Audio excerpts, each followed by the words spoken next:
service on va faire le démarrage de l'Aerospring version LED indoor pour les appartements.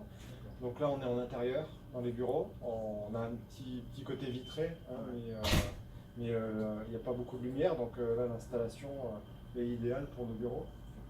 Ouais. Et on va, voilà, on va faire démarrer la mise en service et le cyclage, quoi. Ok. Ouais, ouais. Justement, comme tu l'as bien introduit, donc c'est l'hiver qui arrive, Ouais. beaucoup moins de soleil, donc c'est un peu dommage, mais bon, il y a quand même des moyens pour toujours continuer à avoir de belles cultures, de belles récoltes. Ouais, exactement. Voilà, comme tu l'as bien dit, là on a un aérospring avec donc, une bonne luminosité en indoor. Et puis, donc voilà, comme vous pouvez le voir, on a tout prévu, donc du pH down pour réduire le pH de l'eau, puisqu'on a une eau qui est quand même assez calcaire. Et puis du glow, comme vous le voyez là.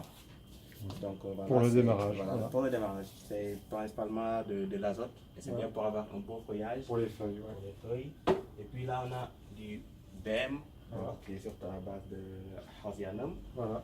Voilà. Ça sert à quoi? C'est les champignons pour le... Voilà, donc c'est des champignons pour bien Pour démarrer la cycler, mycorhization, voilà, le cyclage. voilà, les cyclages, Voilà. pour surtout donc, transformer tout ce qui est organique en minéral pour que les plantes puissent consommer. Et puis tu as pris aussi, je crois, un peu d'eau d'une autre tour, Voilà. ou avec un peu de bactéries déjà. Ouais. Donc là, on a une eau déjà cyclée qui était dans notre système aquaponique. Donc voilà, ça aide toujours à bien transformer tout ce qui est déchets organiques en minéral pour les plantes. Et pour ceux qui n'ont pas déjà une tour, ils vont pouvoir bientôt avoir un kit avec déjà des bactéries qu'on pourra mettre dedans, c'est ça? Effectivement, c'est ça. Ouais. Donc on va bien introduire tout ça dans les kits. Comme ça, il n'y aura plus besoin d'aller chercher un pionnier qui est peut-être à quelques kilomètres de chez soi. Comme ça accélérera le cycle. Le processus de cyclage. Voilà. Donc voilà, après on a aussi des plants. Donc ce sont des variétés qui sont testées ici chez nous. Voilà. Et voilà, qui sont très bien pour l'hiver. Qui vont bien pousser en hiver. Bien pousser, donc c'est un peu fini. On arrive à l'automne là. Ouais. Donc les tomates et puis les fleurs, donc c'est un peu trop tard parce qu'il y a moins de soleil, moins de... Okay. Là donc on a par exemple des laitues, des chicorées, des navets et puis des choux raves, donc tout ce qui est brassicacées.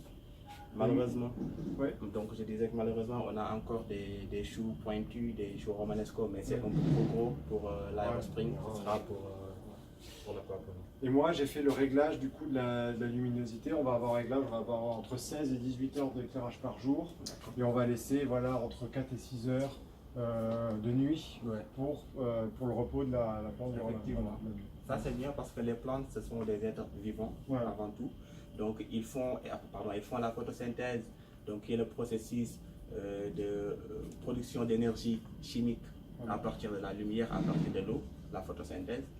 Par contre, elles font aussi la respiration comme nous. C'est ça. Elles ont des mitochondries, elles transforment donc l'énergie chimique que nous mangeons, par exemple les pommes, les bananes, en l'énergie, donc l'énergie chimique, en énergie sous forme d'ATP. Donc il leur faut quand même du temps pour se reposer un peu là. Pour se reposer, pour faire bien fonctionner aussi leurs cellules. Donc, voilà. Ok. Bon, on va démarrer le service, donc on va mettre, je pense, l'eau déjà. Voilà. Déjà, donc on a mis l'eau de robinet. Voilà. Là maintenant, on va mettre l'eau du bassin. Donc c'est de l'eau qui, rappelons-le, était dans notre système aquaponique, contient donc déjà des bactéries. Il y a déjà des bactéries. Et puis voilà, un peu de nitrate aussi pour... Et ça va développer le système bactérien au niveau des mousses à l'intérieur. Voilà, à l'intérieur, on va pouvoir accélérer le processus de cycle. Donc là, on avait déjà mis une partie du BEM. Voilà. On termine de mettre la poudre, effectivement. Et puis, comme indiqué dans notre manuel, sur le wiki, sur le wiki, voilà, donc il faut 70 ml de gros. Donc on débute avec 70 ml. Voilà. Voilà.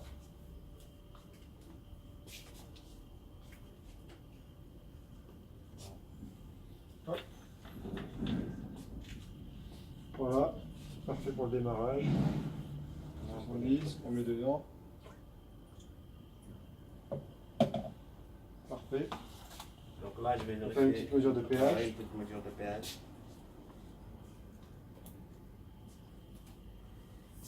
Il faut qu'on soit à combien? Alors, l'idéal, pas comme en aquaponie où c'est 6-7 parce qu'il y a les poissons qui ont quand même besoin d'un pH Ouais. relativement élevé. Là, si on est à 5, 6, 5, 5, 5, 5, top. c'est Ouais, bon, voilà. effectivement.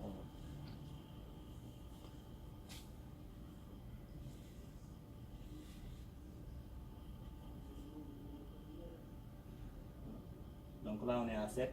Ouais, ce qui est normal parce que c'est de l'eau directement de l'eau du réseau qu'on a mis. Donc on va mettre un peu de pH down, Voilà, je un pense, peu de pH down. pour diminuer un peu le pH. Voilà. Donc là, le bouchon c'est l'équivalent de 10 ml Voilà. à peu près. Donc on peut mettre voilà, 30 ou 40 ml et puis ajuster plus tard. Donc là on a un agronome professionnel qui ouvre une bouteille de pH down. Normalement il faut utiliser des gants hein, Ouais, parce que c'est de l'acide. j'avoue. Voilà. Après, comme indiqué lors de nos recherches pour le pH down, donc comme il l'a bien dit, il y a plusieurs types d'acides, donc comme l'acide nitrique, etc., qui sont Ouais. très forts. Là, Celui-là, c'est ça- de l'acide phosphorique. Voilà. On en trouve dans le Coca-Cola, on en boit tous les jours, donc c'est un régulateur assez régulier de pH. Mais au moins ça ne vient pas perturber les bactéries. Parce que Voilà, l'acide- effectivement. l'acide citrique c'est pas Ouais. idéal pour les C'est pas bactéries. idéal, voilà. Tu mets quoi, 2 bouchons? Donc là, 2 bouchons, on est à 20 ml. Voilà. Donc voilà, on peut mettre 30 ml pour On va déjà voir. Et puis c'est au bout d'une heure qu'on va peut-être refaire une mesure, c'est ça? une Antoine mesure, voilà. Pour Pour voir voir si on- voilà, comme ça la pompe aura bien tourné, Voilà. et puis on va voir. Et puis on verra comment ça aura monté. On met quelques plans? Donc là, on peut déjà Allez. mettre quelques plans. Donc voilà, pour l'architecture, ce ne sera pas compliqué parce qu'on n'a pas, par exemple, des concombres, des courgettes qui ont Ouais. beaucoup d'espace. Donc là on met des Là, on a feuilles, des donc il n'y a arbres. pas de... Voilà, il n'y a pas de règles Voilà. particulières. Hop, Donc on mélange un peu ça. on va pouvoir démarrer. Ouais. Donc là on a mis la tour sans la housse de culture, parce qu'on va déjà constater un petit peu la culture simplement avec les LED, c'est qui est plus esthétique dans les bureaux.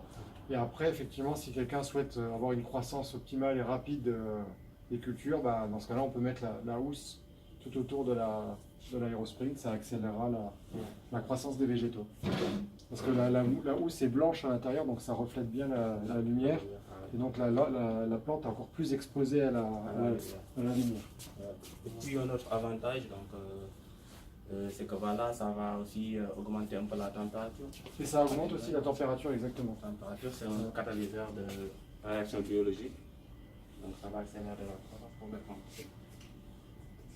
Et puis on va avoir prochainement des belles cultures dans nos bureaux. Voilà, voilà. Bon, et ben on fera une petite mise à jour vidéo prochainement pour voir comment ça évolue. Ouais, super. Merci Can. Merci à vous Mathieu et à très bientôt. Allez, à bientôt.